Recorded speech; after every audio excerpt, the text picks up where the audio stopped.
Good afternoon, everyone, and welcome to the Minerva Center for the Rule of Law Under Extreme Conditions colloquium. It's a pleasure to host today Dr. Sharon Gordon to talk about basically the roots of the existence of the Minerva Center, the historical roots, the rise to power of Nazism and Fascism in Germany and Austria. And those who believe to a conspiracy theory might think that yesterday's event in Israel were a promo to this talk, but we didn't plan it, I can assure you. And I think that we'll talk a little bit about some contemporary lessons following Sharon's talk. So let me introduce you Dr. Sharon Gordon. She studied economics and history, both in Israel and Germany, obtained her PhD from the Hebrew University of Jerusalem. And her research is focused on the perceptions of the relationship between state and economy in modern Central Europe, as presented in theories, practices, images of money, including also the perception of Jews and money. She was the editor of Chidushim, Studies in History of German and Central European Jewry, and several volumes of Tabur, a yearbook for European history, society, culture, and thought. And her book, together edited with Rina Peled about Vienna in 1900, was published in 2019. Sharon is also co-founder and manager of RAMA, Israeli Humanities and Social Sciences Network. I think this is the original link to the Minerva Center. Sharon, the floor is yours. Thank you very much. Yes, I really want to thank you for hosting me. And it's true that the link was RAMA, because Michal and I are in ongoing contact all the time, and we just had a talk about recent events, half a year ago, and my research. So we came to the idea that I should talk. I have to say some things before I start to talk, is that what I'm going to talk about is not in the center of my research. Usually my research is until the Nazi era. But of course, I decided that I should look at this era too. But what is important about it is that in my research, and that my research tries to combine together the Austrian history and the German history. Obviously, today, in most of research, there are two stories. Either one is a historian of Austria, Austro-Hungary, or either the German or the German Kaiserreich. It's because of the future of the history of back then, that there are two states today. Nobody wants to touch any possibility that the two may merge together. So it's like two different stories, when basically, really, until the end of Second World War and a little bit longer, this is one story. I would say that it's like talking about the history of Tel Aviv, the history of Jerusalem, but in the end, if you take them, there is a history of the State of Israel. So there is something which makes them into one history. But I'm interested in the two different political cultures, why and how they differ from each other. Of course, my main issue is money, but also other issues. So I will try right now in this lecture to talk about the differences between the road of Germany towards authoritarian state and the road of Austria to the authoritarian state, and what is the difference between, and why are the two authoritarian states different. So first of all, we should say most of us know the German story, the rise of the Nazis. Very few know the story of the Austrian road to authoritarian state. I would just say first that while Nazism is the story of Germany until the Anschluss in 1938, when the annexation of Austria, but at the same time, parallel, when Nazi came to power in Germany, the what is called today, or what is called by many Austro-fascism, came to power in Austria. Whether it's fascism or not, this is a question that we will see later, but it was nevertheless an authoritarian state that was with a very, complex relationships with the Nazism, even enmity. Okay, so I will start this. One other thing is that I know that most of you are probably from social sciences and laws, and I'm a historian, so there will be more of an attempt to understand the situation back then in historical perspective, and not so much of theory. Okay, so the question always, where do we start the story? Actually, the story starts back then in 1866, but we'll put it aside right now, and we will start our story just by at the end of the First World War, when when Austro-Hungary and Germany were defeated, and when, of course, and then we know the Paris peace talk, peace conference, where each one of the two was separate in the contracts, had separate contracts. Germany had the Versailles contract, and was it was shrunk at many areas that were held by Germany before she lost it, both in Poland and Alsace-Lorraine and other areas too. And also there were lots of limits and limitations and boundaries for any other use of military and economy. And of course, we know the reparation story that, by the way, were finally paid some 10 years ago or something like that. Austria, the story was even harsher, because we know the Austro-Hungarian Empire that had multiple nations: Hungary, Romanians, Czechs, Poles, Slovakians, Italians, and many others. It was dissolved, totally dissolved, and each part became either a state for its own, or belonged or merged into other country, another part of her language to be a state, like Southern Tyrol, South Tyrol, merged with Italy, and Romania became Romania, and so forth. And Czechoslovakia was then established. So, and then there was just a little part that was Austria. Before that, Austria was everything that was not Hungary. Right now, Austria was a little state republic with a huge capital. Vienna, everybody called it the man with a huge head, because there was huge Vienna and everything else was so tiny. But anyway, it was tiny and it was German.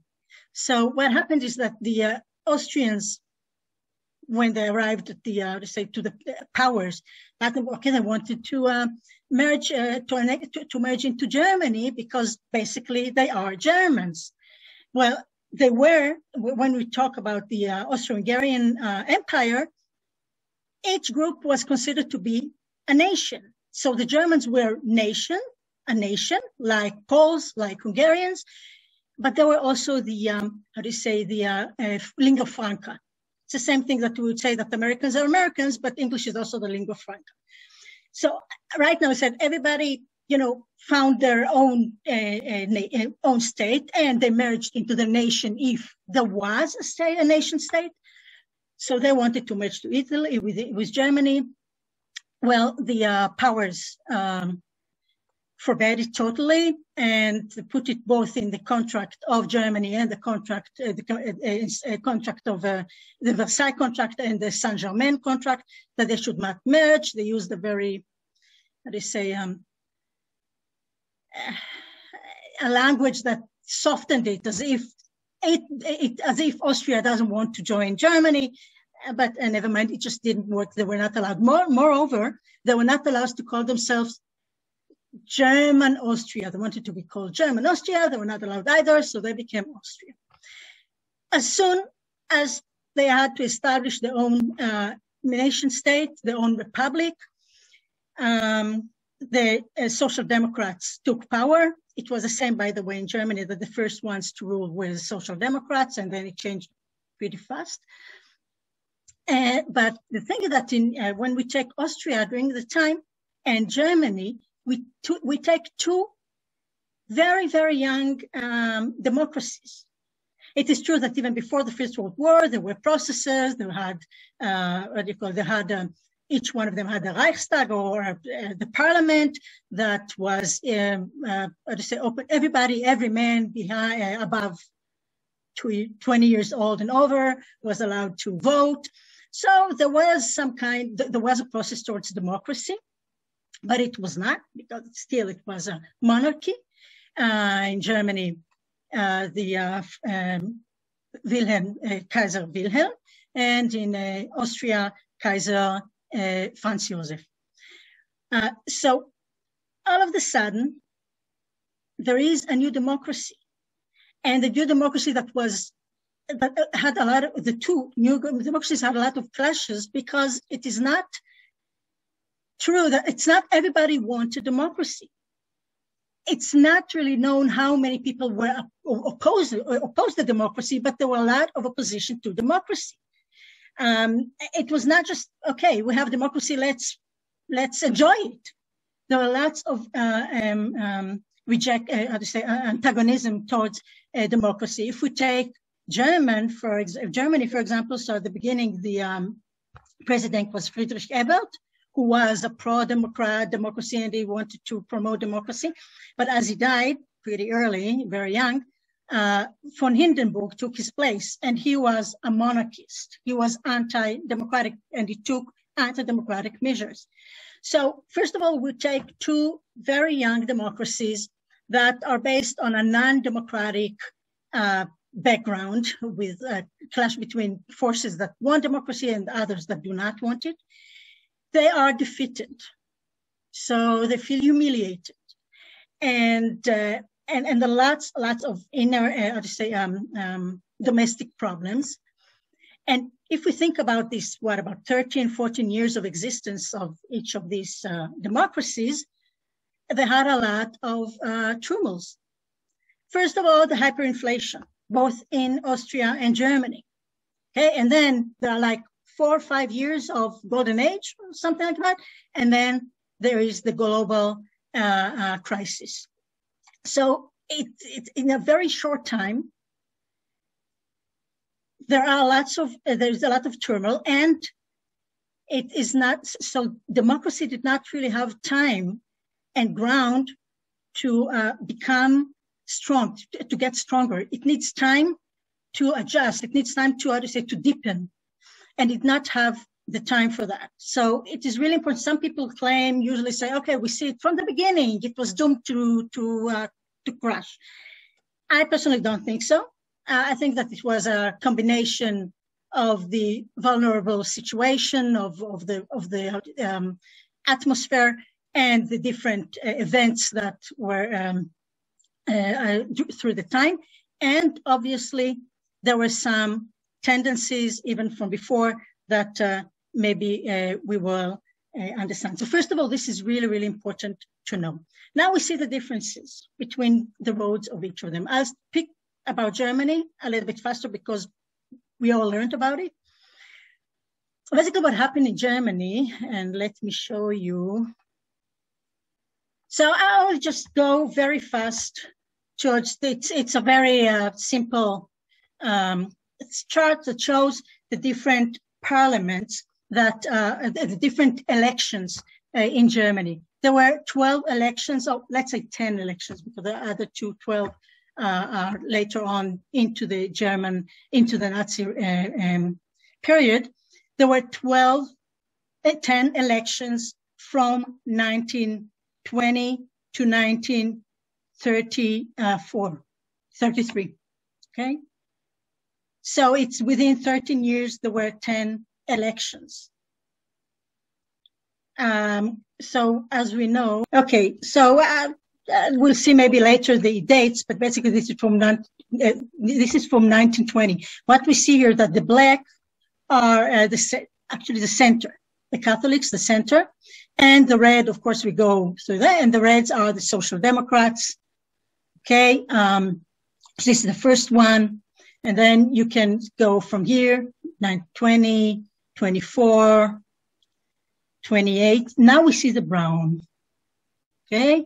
And the browns are the Nazis.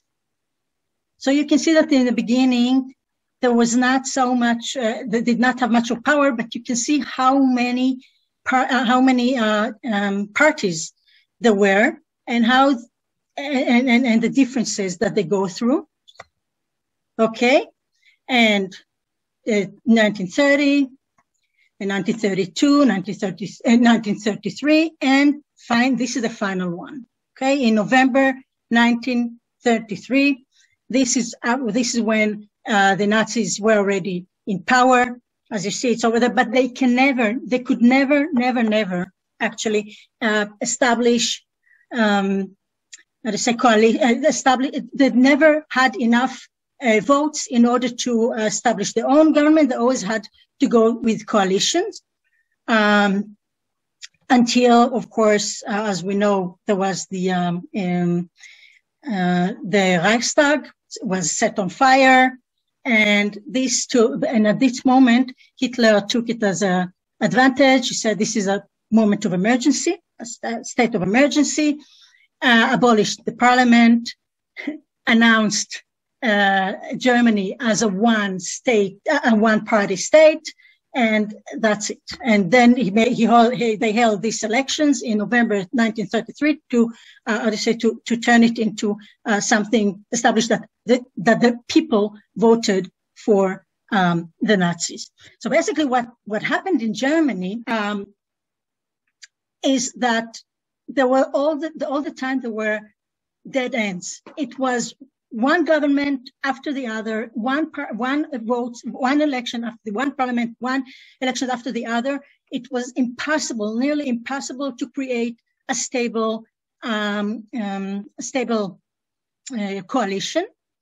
And the differences within the society became all the time escalated.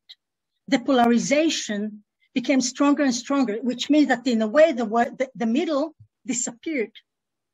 And it was just impossible to create any kind of coalition. So one after the other, governments collapsed, and parliaments, even there were more governments, obviously, than parliaments.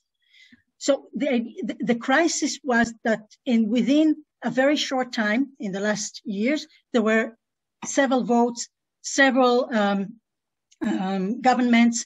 So this is a situation that we know it not only from Israel, around the world, that the fact that the balance of powers, the balance of the two, the ideologies, the groups in the society are very strong, and it's very, very hard to create something stable when there is a multiple,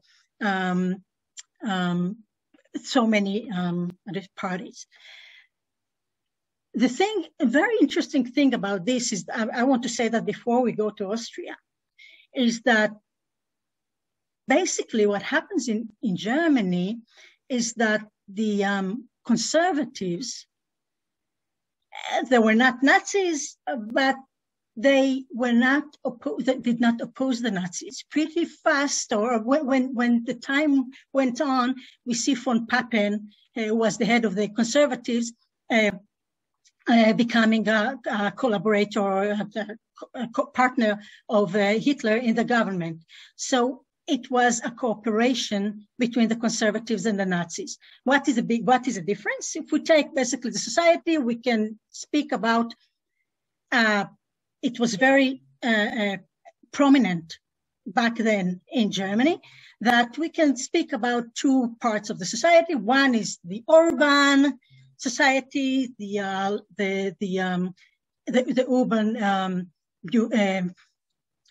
bourgeois, the workers, the academics, many other people who were part of secular, very secular. They were considered to be the moderns, or the progressive, and then the rural society, the very low, bourgeois, petit bourgeois, and military, obviously. They were all conservatives.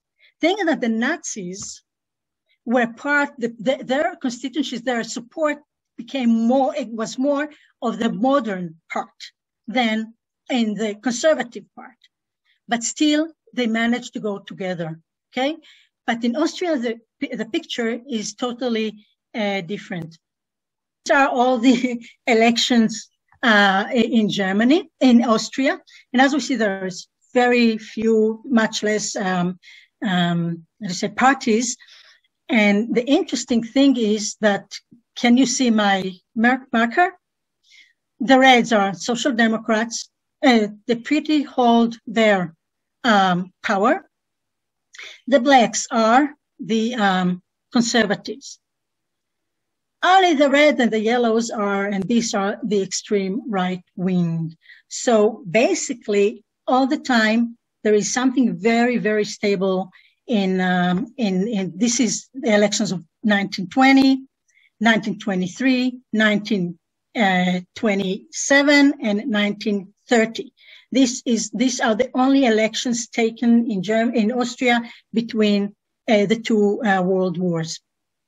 So what was the crisis actually in Austria that brought the Austro-fascists into power? Well, the clashes were not in the parliament. The clashes were outside the parliament.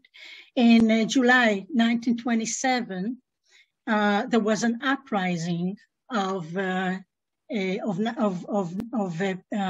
first there were workers of Social Democrats, and the army actually rushed into crowds, and 80 people were killed. And later in July, there were Nazis who were uprising of Nazis. It happened not more than once. So there were actually violence in the streets. The uprisings were on the streets and directly with the authorities. But it was also not very easy to construct coalition because, as you see, the Conservatives and the Social Democrats, each of them was about half of it. So what happened is that in 1932, Engelhard Dollfuss, he was a conservative, became the chancellor, and he never hid his intention to an authoritarian state, because in his mind and the minds of the conservatives, they still kept in mind the times of Kaiser Franz Joseph, the beloved Kaiser Franz Joseph. They were very pro-Catholic. And this is very important because they were Catholics and Germany was mostly Protestant, and the Nazis were generally they were anti-religious. So what happened is that even before Nazis, Germany was generally Protestant. So what the conservatives wanted right now is to separate between between Austria and Germany, because they wanted to be Catholics. They wanted to be conservatives. They did not want to merge into the Protestant modern state. So what happened is that the Nazis became their enemies, because the Nazis in Austria, they never also hid their dream to merge with Germany. So, so this was one clash, the attitude towards Germany. But the other problem is, again, what does it mean, leadership? Okay, so what happened there was a case of parliamentary crisis. I won't get into details because we don't have time. The situation in the end was that a certain meeting of the parliament could not end because some kind of regulations. So it was dissolved without any decision. So Dollfuss decided, okay, this means that actually the parliament dissolved itself and there is no more parliament. And he took, he called it emergency, and he took all the power. He took the power. He changed, everything changed within less than half a year. Everything was changed. Austria became a one-party state. It changed the constitution, and actually it was more or less parallel to Germany. I will, maybe if I have time, I will just show you later the schedule, so you see that it was parallel. But the thing is that there was a totally different leadership. The leadership was, well, it was not even fascist, because some very major component, inherent component to fascism was missing there. For example, army was very important, but war was not something to drive for. Or another thing is that racism was not a part of the regime. It was not a racist. There was no one that was marked as the other race. There was anti-Semitism. If you ask me about it, if we talk about, there was anti-Semitism, but it was not racist anti-Semitism, and officially there was no anti-Semitism from the state. But rather, they protected Jews. I have to say that there were Jews who escaped Germany into Austria, because Austria protected them from Nazis. The left wing, they got rid very fast. Their harshest enemy were the Nazis. So, but the perception of leadership for them was more religious, was Catholic.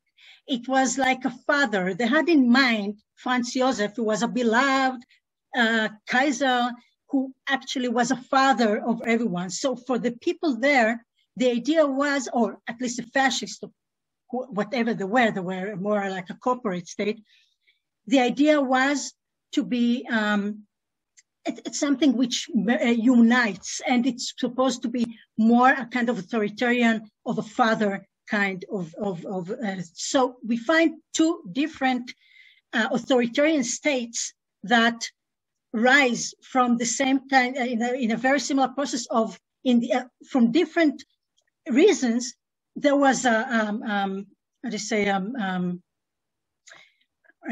crisis in the parliament, and they took over because they had in mind some kind of a leadership, but anti-democratic, but leadership.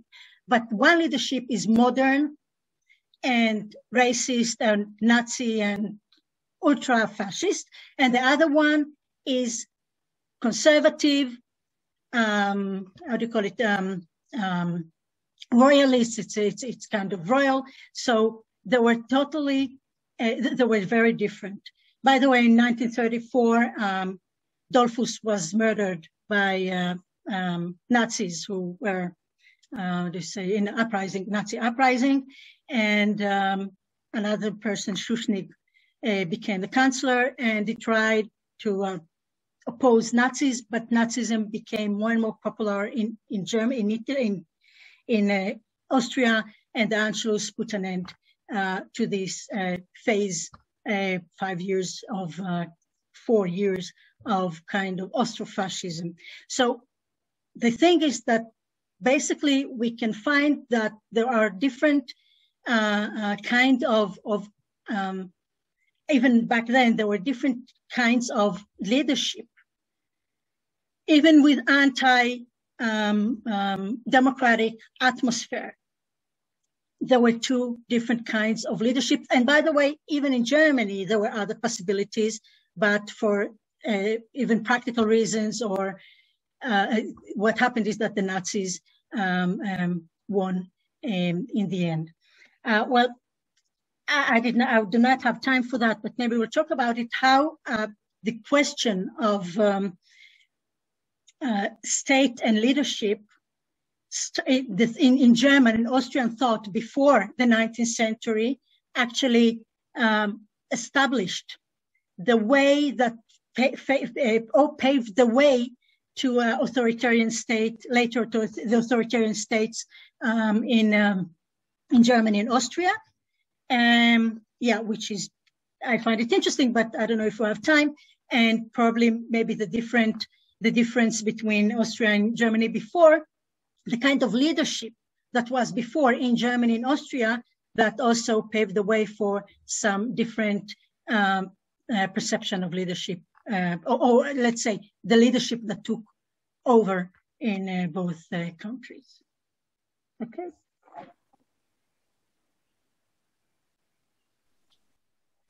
Thank you very much, Sharon. Very, very interesting. The queue for questions is open, so those who are interested to ask or comment, please indicate so in the chat. And maybe I'll ask the first question. As you said correctly, most of us are social scientists, lawyers, not historians, and of course we want to ask the question about lessons. And from your presentation, actually the data itself, when you presented the German parliament party structure from the beginning of the Weimar Republic until its end, it's much less fragmented than the Israeli Knesset today. The two big parties in the early years had quite a significant power, 40% or something like that.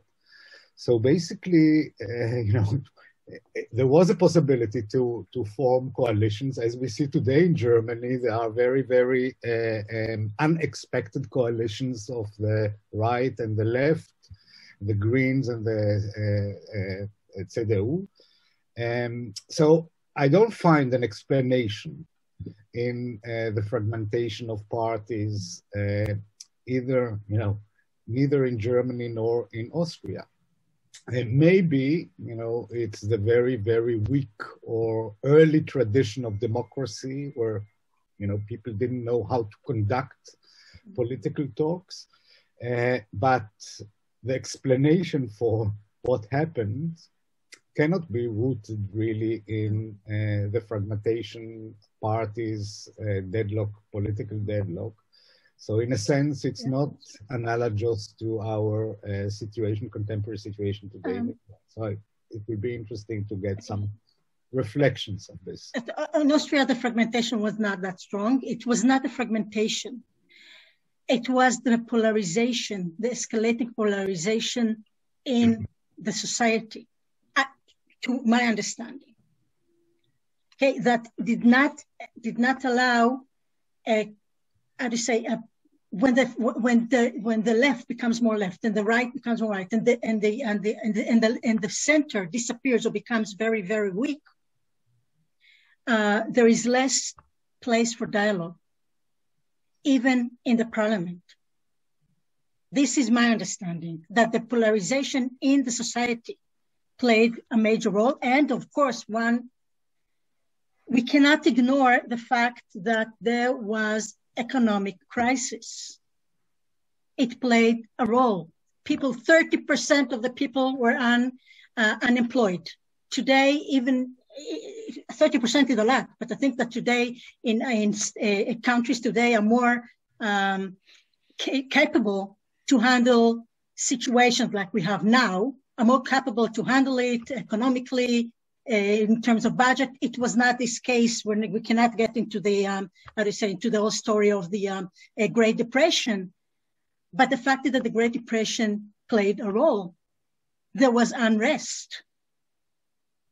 Okay, I think that it's not only the political system. I think it's the society that was also not, that there was a tendency towards that we want solutions and we don't think that the solutions are democratic.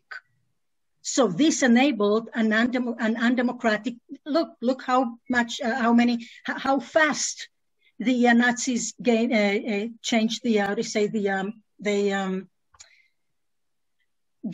rose the power, their popularity. It was very fast since the crisis. So the social situation, I think, is more important in this. Of course, the fact that there was,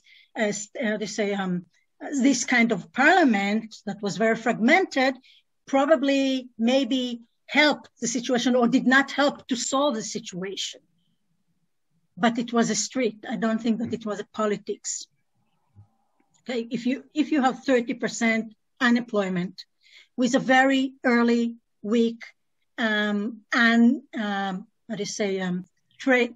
trained yet, democracy, the situation is very vulnerable. Okay, thank you, Gadi. Thanks very much. It's a fascinating talk, and I have two questions. One about the Nazi movement and religiosity, which you mentioned very briefly. Mm-hmm. I'm pondering, because you know the writings by Uriel Tal, who wrote about the connection between the Catholic Church and the Nazi movement. If you can elaborate this point a bit more, to what degree the Nazi movement could not exist without the sources in the Catholic Church. So this is one question. And another question in a similar spirit to Eli, we know about a country which makes now elections every half a year, while in Germany it was about one election every 1 year. And my question is, going back to Germany, did the Nazi movement add a tactic of developing elections every year in order to gain power in 1933, or was it only manipulated by the Nazi movement in order to gain power? I mean, why we saw so many elections in those 13 years between 1920 and 1933? I will answer first the second question. Okay. What I can answer, because I don't know all the details. First of all, it was only the Nazis could manipulate everything only in the last 2 years, okay. Last 2 or 3 years. You see, when you see the rise of popularity. I'm not sure. No, It was not due to the Nazis until the end. Okay, so now in the last elections, I admit that I don't know all the details, so I can't answer that. But definitely we can't talk about any manipulation before. The other question about religion, Nazis were tied. It was tied to Protestant Church, not to the Catholic. And this is exactly what the division between Austria and Germany was: Catholicism versus Protestantism. Uriel Tal is not so much the real connection, is what he calls what is called, and also in the terms of Carl Schmitt, political theology, theological. Yeah. No, yeah. This is an essay from 1922. I also had a whole book, and it's true. Basically, what he shows is that Germany, this is a specific perception of what does it mean secularization, that there is not really secularization, but rather kind of a change of the same structure of mind and same concepts and everything, to change them from God to something which is more earthy. And in this way, we talk about the state. So in many ways, he says that the perception of Lutheranism is transferred to perception. God in Lutheranism transferred to a leader in the German in Nazism. Okay, so or the state becomes the church and this kind of thought. Basically, they were anti-religious. They cooperated with religion, with Catholicism because they wanted just the cooperation, and with Protestantism it was much easier because Protestantism is not an universal church, but rather each church is subjected to the local ruler. So they actually accept, and it is true that the Protestant church collaborated totally. I mean, there were, of course, here and there some priests who did not collaborate, but generally, as a church, they did, and they have to deal with it until today. The Catholic Church is a different story, and there was a myth, a legend, a myth of the good Catholic that Heinrich Bell, the author, gave it a whole of aura, which is also something to put under question because it is not totally true. But of course, again, the story of Austria is again some kind of a good rap or a good base to claim that the Catholics were good. We can't get into this deeply now, but they were secular by definition. This was the ideology. Okay. It is true that some people spoke about divine, they connected Hitler to some kind of divine power, something. It is not always clear whether it's some kind of, metaphor or real, but nevertheless not considered to be secular. Thanks. Thank you. Amnon. Thank you very much for your presentation and for, I think, shedding an important light to the differences and similarities between the two siblings of Austria and Germany. I have a couple of comments and one question. So the comment relates to what Gadi in the previous conversation, and I want to refer to the book by Gunther Louis, The Catholic Church in Nazi Germany, which shows that I think what you ended up saying right now, that it's very difficult to talk about one Nazism in that respect, even in Germany, because it's true that the core is secular, because fascism at its core, fascism per se at its core is secular. It's the idea of the fascismus that is at the center. However, you have versions of the fascismus that are divine in the sense that there is a God out there. You can see it in Italy. You can see it in other places as well. In Italy, it was clearly connected to the church. But also, interestingly, the Catholic Church had an ambivalent relationship with Nazism, and there were some, as Gunther Louis rightly writes, there were some elements of the Catholic Church that said about Nazism, they said, okay, I mean, some said, okay, God said, don't kill anybody, so we'll help the Jews, etc. But some said, you know what, it's not a bad idea if Germany will expand, and, we can do this, we can do that. So the point here is that what's interesting about the story is that it is the different shades. It's not just one monolithic this or that or this or that. This is point number one. The other point I want to raise is you highlighted thus far two major broad brush explanation. One is fragmentation, which reflects some sort of immaturity, and the other is the external or exogenous economic crisis. I'm sorry? It was not external. Well, it's external in the sense that it didn't originate internally. So it's not because it's exogenous in the sense that it was, you talked about the big depression. It was global, yeah. It was global. It was beyond just this or just, this is what I'm saying. It's a pressure that comes from the outside of the political system in that respect, even outside of the state in that respect, because, okay. Now, what's interesting, I want to tie into that just another element, and that is the transformation to mass democracy anywhere, and we see it, literally anywhere, requires some, and the decline of the old regimes, of whether it's feudalism or the elite industrialists in the United States, doesn't matter. Mm-hmm. The transfer to mass democracy, which comes with the mass media and mass voting and all that, creates a sort of a crisis, irrespective of the external pressures of what do we stand for? Who are we? What is our ethos? In what way are we different from the other states? Are we different from the other states? Or are we part of this global, whatever it is?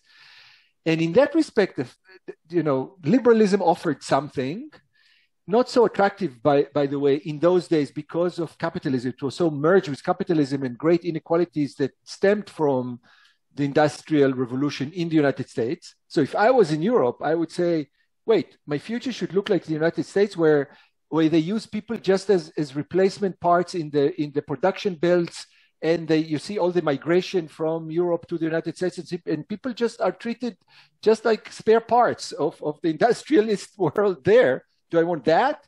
Or maybe I want communism, because communism offers me this wonderful, wonderful promise of equality. Do I want that? But what about my identity as a Norwegian, as a Hungarian, as Italian, etc., etc.?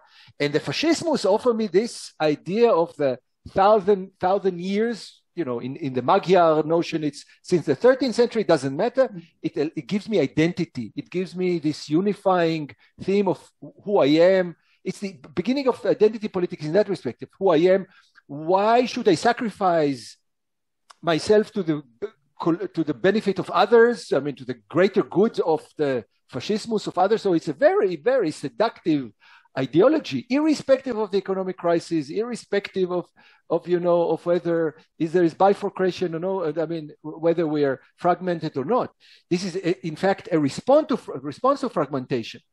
So I think if we understand also this element of political theory, in the sense of once you move to mass democracy, there is a question of are we just simple individuals here, atomistic individuals, and then we collapse to capitalism, or whether we're something else. I think, and here I think in that respect, the story you're telling, we can elaborate on that, because why did the shade of fascismus in Germany is different from the shade of fascismus in Austria? So that's a question. Like, can you? I will just. You spoke about religion, mass democracy, and what was it in the middle? So the religion, and then the idea of shades, the fact that fascism is a shade. And then the question is, once you introduce mass democracy, can you say something about the shades? Okay, let's start with, I think, religion. My master's was about a specific Catholic group that,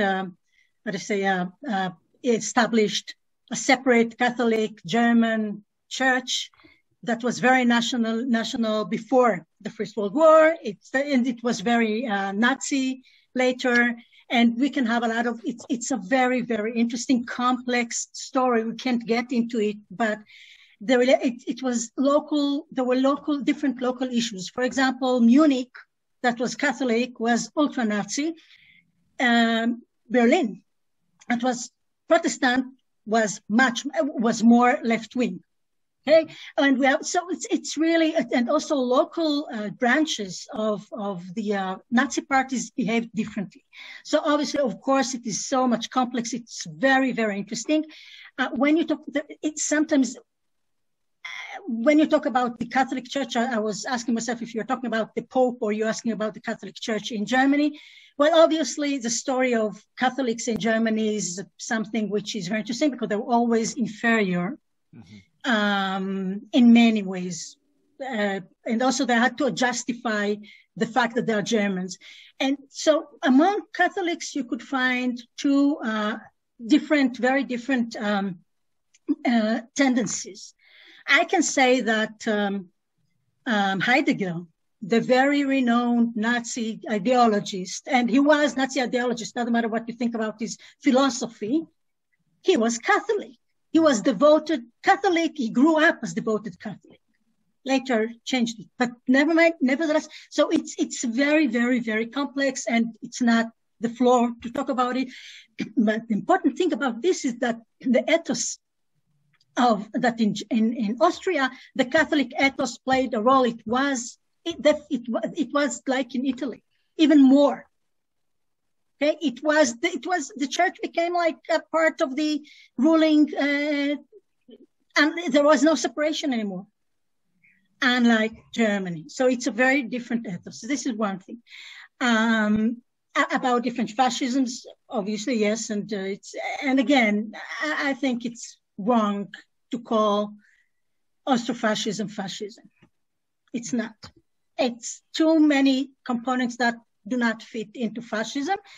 And again, if you go back, Austria, you know the story. The Habsburg always married, never fought. They were never shot a gun. It's something like that. They, for hundreds of years, they used to marry. This was the way to expand. So the whole idea of army is very important, but it has, in order not to be able to fight, but not really to fight. If possible, not to fight, will not fight. So in many ways, it's you can see it's there. If the whole idea of leadership comes from there, so it's also the idea of war and army, etc. Now, when you speak about mass, this happened long before the First World War. The liberals, who the 1860s was the golden age of liberalism, and in the 1870s there was an economic crisis that is called the Long Recession from 1870. In Germany, anyway, it was from 1873 till 1896, more or less. This is how they count it. It was not exactly a recession. There are lots of discussions about it, but lots of, old economic occupations lost their jobs, and the whole structure changed. Because of the there was in the end, you had electricity. There were, the world changed in these 20 years. Mm-hmm. The thing is that the liberals were frightened by the masses, mm-hmm. no less than the aristocracy, mm-hmm. even more. I agree. So if we talk about liberal democracy, when basically what we know as liberal democracy is based on what the Social Democrats created, because they elitist. I agree. So and they were frightened. In Austria, only in 1905, every man could vote for the parliament. And it was because of uprising and everything. They were frightened. And this also explains, by the way, and I'm not talking about workers, the fact that liberalism, many liberals found their children to Nazism. Because they were not really conservative. It's again a story that how can you find, again, in this kind of mass that you are lost in it, and you are, it can swallow you. Mm-hmm. Where does it take you? And I'm talking now about liberalism, which usually the elites supported. So, and educated, what we call in German, it's Bildung. This is something which is, divine. Bildung is like, it's not just knowing how to count, but you need to know how to read Nietzsche and so forth. It's something, this is something that started long before the First World War. And you can read it also in reflections. And I would say that if you read the economic consequences of the peace of Versailles, Keynes, he speaks about many things. And you find the reflection over there, the reflection of illusion of the higher.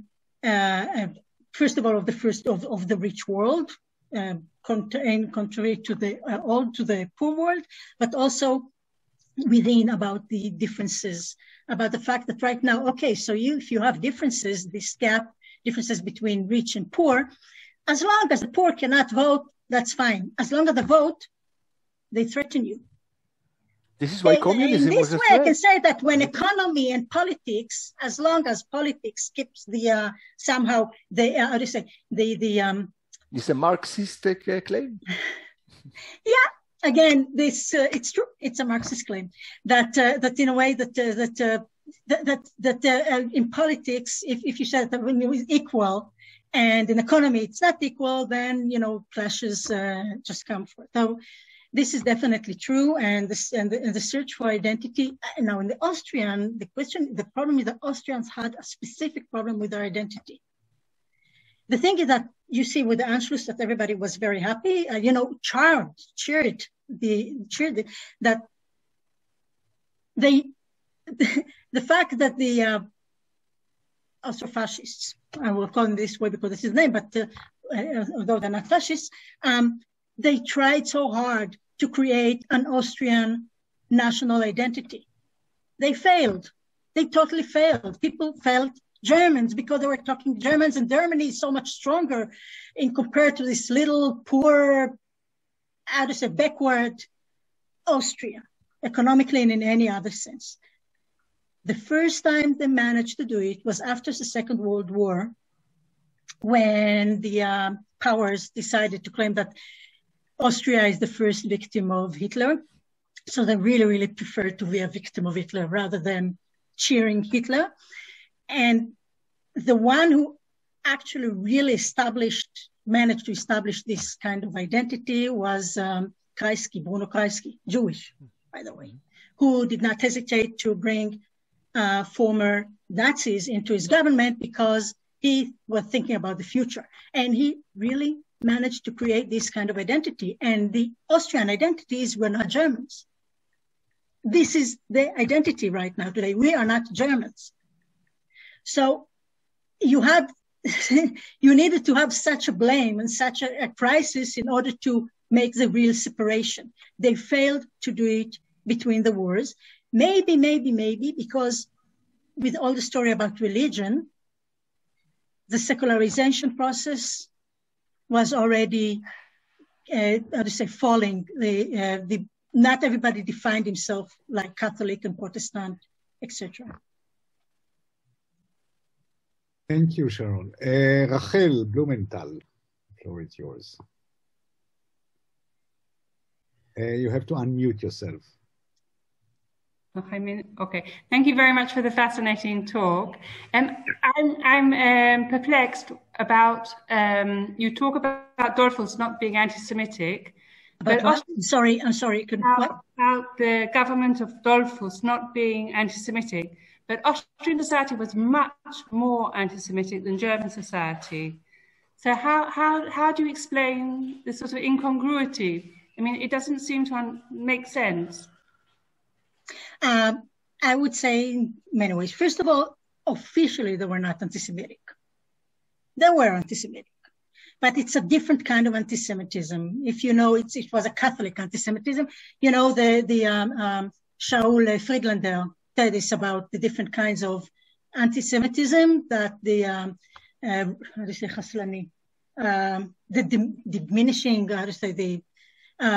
kind of anti-Semitism of the Nazis swallowed other anti-Semitisms. So they did not do this one, but they were anti-Semitic, and they had also anti-Semitic measures. Sometimes they even held anti-Semitic measures in order to, to answer the desires of the Nazis, in order to avoid the fact that the Nazis will attach to Germany, because one of the things that the Nazis were very proud of is that Germany is anti-Semitic. So there was a very interesting and problematic and like kind of a dance with the question of how you treat Jews. Secondly, I would say that you mean that Germany, if we talk about after 45, Germany, I think it's the only country in the world that I know that bases its new identity on guilt and rehabilitation, and to try and, change yourself and everything. Austria, until today, they have... they were the first victim. The first victim. No, they really didn't do it. It's definitely they didn't do it. More or less, they set up a foundation. There is a trying, yeah, but it's not in the same. There is a foundation, but it's not in the same extent. Look, everybody now tries to fight anti-Semitism, but nothing is like Germany. No, okay. So this is very important. And until today, there are clashes. You know, that there are conservatives try to say that the Austro-fascism was not that bad. The Nazis, everybody, until today, this triple of democracy, fascism, Nazism in Germany plays a role. And the question of the Jews refers mostly to the Nazis. The fact is that all others say we're not part of it. The conservatives, you said we were not part of it. So they still need to, this did not work. A lot of it was the Allies, because the Allies forced it on Germany, and the Allies didn't try at all to do it with Austria. I mean, a lot of it is to blame. The Allies are to blame because they didn't. They let the Austrians. Karl Renner let the decisions. With Germany. The decisions they made because of geopolitical interests. They were immoral. This is, but you know, there were some moments in history when Austrians had to, to face their collaborations, both in Nazism and anti-Semitism. First of all, is when Waldheim was, and then Heydrich. I want to say one more thing. The Jews in Germany, there were many less in Vienna. If we think about Vienna, about 12% of the Viennese back then were Jews. If you look at the whole of Germany, there were less than 2%, and even in Berlin. And usually Jews lived more or less together, but they were more spread. They had lots of non-Jewish friends. They were not prominent as in Vienna. In Vienna, you had really like a whole part that only Jews lived there. Mm-hmm. So there were so it played a role. And many of them were also from Eastern. The kind of existence in Vienna was very different than in Berlin. Mm-hmm. And again, the Viennese or the Austrians had to handle throughout history many different nations over there, and to keep the superiority that all the time was diminished. So in the end, what they have are Jews, because all the rest left back to their homes, and Jews remained. I mean, after the dissolution, Jews stayed there and were Austrian citizens. So so the attitude was different. You know, in Berlin, many Jews were saved because their friends wanted to hide them. They had friends. In Vienna, there were Jews who got up in the morning, and the next day they got up in the morning, they did not meet anyone who was not Jewish. So it's really a very different relationship. Thank you very much. Thank you. Thank you. Itamar, the floor Thank you for this fascinating talk. I apologize for not being able to have my camera on today, but I really enjoyed it. Thank you. This is not my field at all, but so I'll ask a question that I guess is a little bit maybe ignorant, but please excuse me. So as you were speaking about this very interesting distinction between the Austrian authoritarianism and Nazism, I couldn't help but thinking about not our politics, but U.S. politics, in the sense of there being a kind of very fragile alliance between an elitist right, which is in the U.S. the traditional Republican Party, and a kind of insurgent, I guess, populist and much more openly racist movement, which is the movement that the Trump administration really represented. And so in this context, we see, as I said, a fragile alliance, but indeed some kind of alliance. And in the end of the Austrian authoritarianism, or Austro-fascism, as you say, is the wrong label. The Austrians are basically defeated, and there is the kind of victory of Nazism that you described. I want to understand from you to what extent that was also an ideological change of heart To what extent did Nazism become convincing for more broadly for the popular opinion in Austria? And so that's the more historical question, and the more speculative, perhaps, but and surely presentist question is: how do these two components sit together ever since the end of the Second World War towards the present, when many of us speak about European populism that also has these seemingly has these two elements in various ways, with tensions between them. So Austria is one case where indeed that would be, I think, relevant.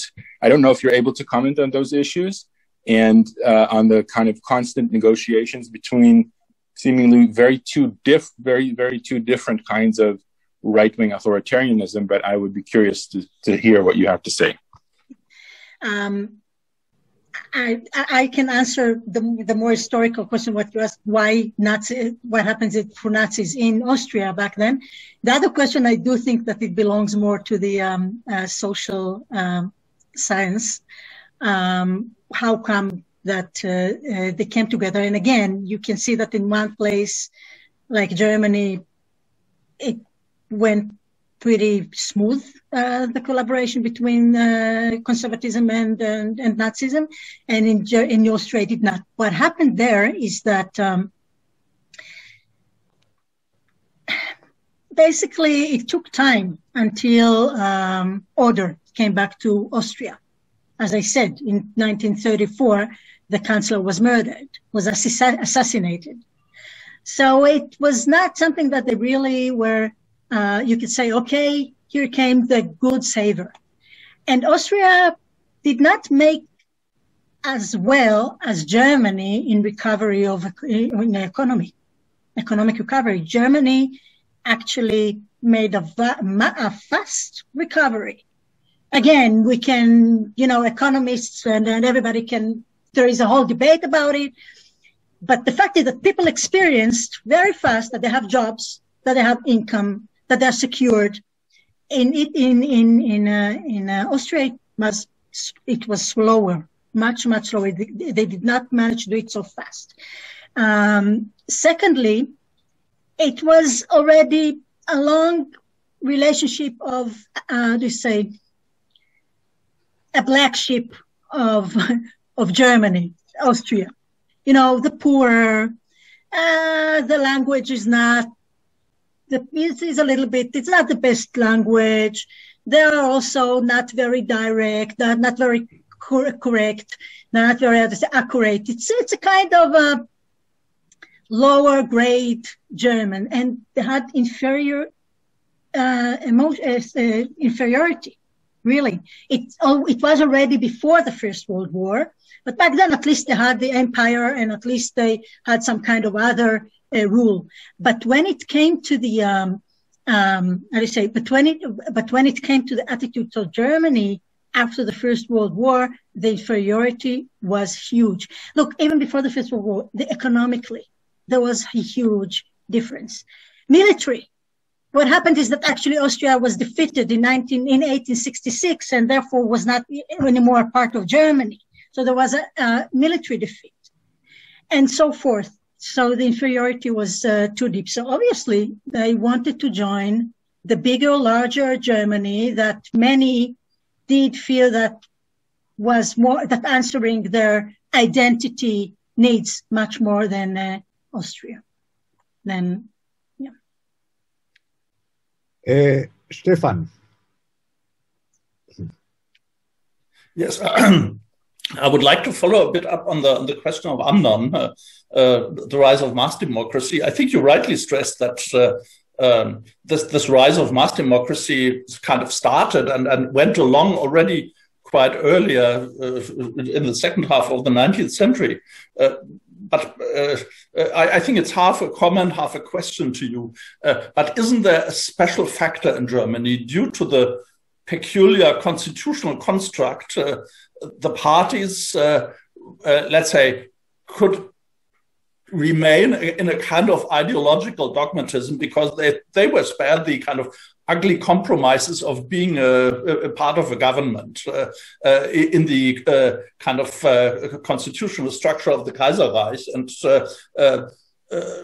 because governing was You're part talking of about the Kaiserreich, or you're talking about Weimar Republic, Kaiserreich? Yeah, no, and then I think then all of a sudden the parties were thrown into a completely different role, managing the state as a government. I would say you said in a side remark, in essence, the Social Democrats created this kind of liberal democracy, and I think for the Weimar Republic, it's clearly true. It was a construct which was really done by the Social Democrats. And in a way, I would say that they made a quite good job in the early years. Under the pressure of the crisis, they also kind of managed to compromise with the liberals and the Catholics in order to build that state. But then after the state seemed more or less a bit more stable, at least I would say there was a tendency of falling back into the old ideological dogmatism. And I think this is part of the explanation why the Weimar coalition, the three kind of pillars of the democratic parties, couldn't agree anymore with each other at the end of the 20s, which gave that empty space for Hindenburg of creating these kind of presidential cabinets.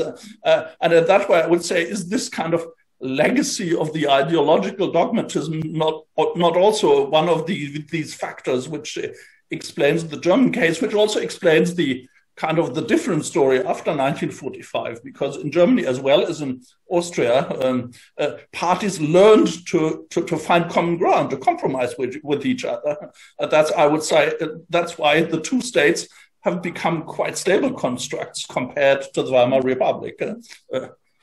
Clear economic factors are different in both, before 1933 and after 1945. But still, I think there is this element where I would like to have a commentary from you. Okay. Again, I'm not a big expert of this kind, but what is true is that before the First World War, although there was a rise of mass, even mass culture, but definitely mass politics, still there was always the Chancellor, there was always the Kaiser who decided who is a cabinet, and so and he had to, how to say, to approve any law. So there was still somebody who kept the order, the leader who kept the order. So there was some kind of balance back then, that the development was gradual. And there were people who actually said, okay, it's about time to lower or to lessen the power of the Kaiser. But like, again, the discussion was gradual. But then all of a sudden, it just happens. It just, it happens, and they're obliged to do it. They were forced to do it. Again, it's not that there was another way that was better. And the problem is not only that the fragmentation, they could not get into agreement, that there were parties in a democratic system. There were parties that were not democratic and even anti-democratic, which is something that after the Second World War would not happen. Well, after the Second World War, there were so many lessons from before, and the fear, there was we know that the story basically was a shock of what happened before. So people started to think about things, and they already had experiences that they could learn. The economic issue actually, I think, plays a very important role, because it's not only economy, it's only a different attitude between different states. Okay, back then it's you need to punish the one who has lost the game or should be punished. And even though some people over there in Versailles said, well, this is no longer the way, it was true for the 18th century, but it's not good for the 20th century when we have nationalism, when countries are related to each other. The fact that the Marshall Plan and the whole Bretton Woods, the attitude was not only economically different, but it's only the thing that right now countries, treat each other with respect, even if they lose. And the idea is that, okay, Germany should be changed, but we still have respect. There was some kind of a game between building a new kind of respect of something new. So I think it was, again, as you said, but it's not only the system experience of how system should work in this way, but it's a holistic change. Okay, this is how I see it. But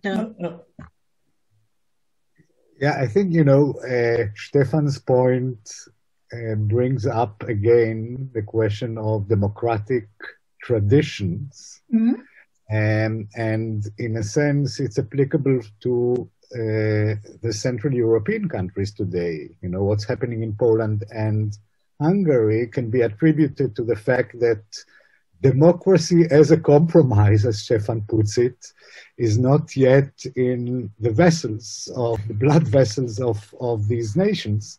And in kind of comparative perspective, we might be optimistic about Israel because we might have a longer democratic tradition, and maybe this democracy as compromise will yield something out of the deadlock. But I wanted to ask you a question about the legal framework, Minerva Center for the Rule of Law Under Extreme Conditions. And we all know the German story, the weakness of Article 48 and the ability of the president to declare emergency, which was corrected by modern constitutions. I want to ask you about Austria, because, the Austrian constitution was drafted by Kelsen. It was supposed to be, the model constitution. What was the legal loophole that enabled the transition to fascism there? Well, I am afraid that I can't really answer that in detail. I can't really answer that because no, I can't. By the way, it was not perfect. Even Hans Kelsen said later that there were things that should have been different. But I'm not sure that I can't answer that. I'm sorry, I really don't know. Okay, fine enough. But what I know is, I know more about the philosophy than actually what the Constitution is. There is something about the Constitution that also enabled the fact that there were only 4 elections and much less parties. Okay, did not go from one election to the other. Unfortunately, it's something that is on my desk to learn right now. Okay, but... Amnon, you wanted to remark. Yes, I wanted actually to remark quickly about the very interesting conversation between Stefan and Sharon on the role of parties, and to tie it back to this notion that I think that whereas mass democracy, of course, began prior to the First World War, to the Great War, as it was known then, but it is only after the Great War that parties actually began to really govern, because before that there was sort of a structure that could give either the illusion or some practical benefits to those who supported the parties. But when the regime really started to change after the First World War or the Great War, because it was really disruptive. It was, and also this notion of identity politics in the sense of what were we fighting about during remind us, it's the New World Order if we buy Wilson's notion of so the New World Order, it's about connecting us with our Germanness or our Frenchness, or because it's what we fought about, right? We fought about the notion of the right to self-determination and all that. In that respect, parties also have to reflect our ideology in a distinct way. And parties were not, I agree with you, parties were part of the problem because they were not agile, or they had this notion of what exactly are we? Are we a different kind of labor unions? We just take care of ourselves. What about the general good? How do we talk about the general? How do we compromise or not compromise? And are we truly democratic, and in what respect? So I think you're right, but I think that ties into this. It's part of the birth problems of mass democracy, in the sense that it's not just okay, you can vote, but really the Kaiser takes care of it, or the other monarchs. Even I can tell you two things. First of all, if I find, I think I have the quotation here. Never mind. One thing is, it did take me back to the heart of my research. One person that is in my research is Theodore Monson. I don't know if you heard about Theodore Monson, but he was historian and a politician. He was the Roman historian of Rome, and Max Weber learned from him, and he was a jurist, and he wrote the constitution of the Kaiserreich, of the German Kaiserreich here. So, and the interesting thing is that he was, in the beginning, he was admirer of Bismarck, and he always compared him to Augustus, and he thought that Augustus was perfect. And then Bismarck managed to unite Germany, and he realized that Bismarck was authoritarian. Because what he had in mind, you can find it in his earlier books, and later he changed, later he just stopped writing because he did not know what to write about it. He was very upset. He suggested a form of dual sovereignty, okay, that people and monarch. He tried to establish them because, on one hand, he was liberal, and he wanted to have something more popular. He was really, open, and he wanted more and more people to take part, again, in a liberal way. So he tried to suggest some kind of this balance between leader and the people. And then what happened is actually that the constitution was not 100%, more or less the same thing. If you bring a law, legislation, so you can bring a law, but it should be also from above. You know, the law, and then he saw that it could be authoritarian, and later in his life he became social democrat. He became one antagonistic. He was an enemy of Bismarck, and Bismarck did not like it, and he even took him to court. But he became social democrat. If somebody thinks, what does it mean to move from liberalism to social democracy? It's amazing. Today it seems not so bad, but back then it was a huge step from liberalism to social democracy.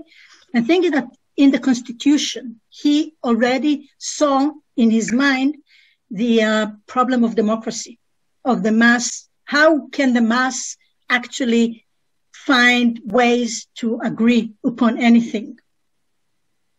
So therefore, he wanted the leader. But then he found out, then he saw what the price of the leader, he saw it back then already, what the price of the leader is. Okay, when there was some kind of balance, not like Nazi Germany, not like, but he already saw it then. So if you go back, by the way, he also had an influence on Hans Kelsen through, because there is always what? Because there was always, a chain of influences. The thing is that even the people anticipated the problems of democracy, but it did not help them probably to offer good solutions. Sometimes you need to be in the situation itself in order to find the ways. Good. So this is a happy note to conclude. Thanks very much for Thank you very much. It was a great pleasure. In our next meeting. Thank you, Sharon.